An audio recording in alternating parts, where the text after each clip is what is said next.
سوال ہے کہ آپ سے درخواست ہے کسی خطبہ میں تعویذ گنڈے کروانے کے بارے میں ارشاد فرمائیں، کیا یہ اچھی بات ہے یا بری؟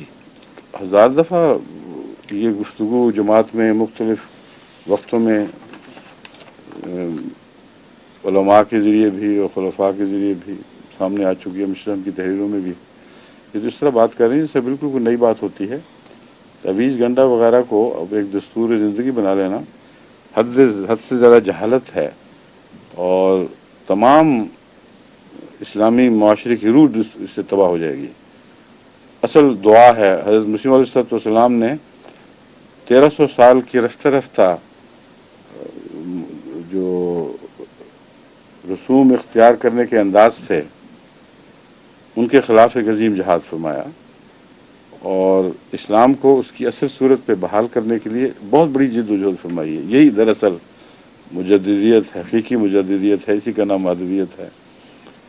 اور اس کے نتیجے میں اب جماعت جو ابھر کر اور نکھر کر دنیا کے سامنے آئی ہے، اس کا مرکزی نقطہ دعا ہے۔ اس کی ساری زندگی، اس کے تمام اعمال، اس کی تمام کامیابیاں، اس کی تمام کاوشیں، اس کے غم و فکر کے علاج دعا میں ہیں، اور دعا کو چھوڑ کر تعویذ گنڈوں کی طرف جانا حد سے زیادہ جہالت ہے۔ یہ تاریخ زمانے کی پیداوار باتیں ہیں، اور ایسے قوموں کو دعا کے مضمون سے ہٹا کر جادو منتر وغیرہ کی طرف منتقل کر دیتے ہیں۔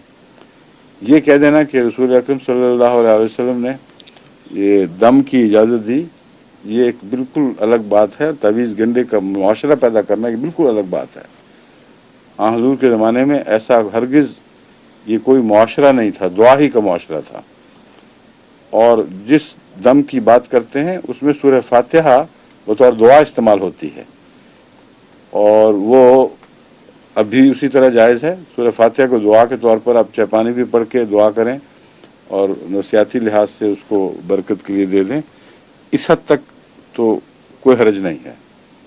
لیکن تعویذ گنڈے کی جو یہ بات کر رہی ہیں یا کر رہے ہیں جو بھی ہے لکھنے والا، یہ تو بہت ہی خطرناک بیہودہ رسم ہے جو روشنی سے اندھیروں کی طرف لے جانے والی ہے، اور حضرت مسیح علیہ السلام کے آنے کے مقاصد کے بالکل برعکس تحریک ہے، بالکل برعکس جماعت کو رخ موڑنے والی بات ہے۔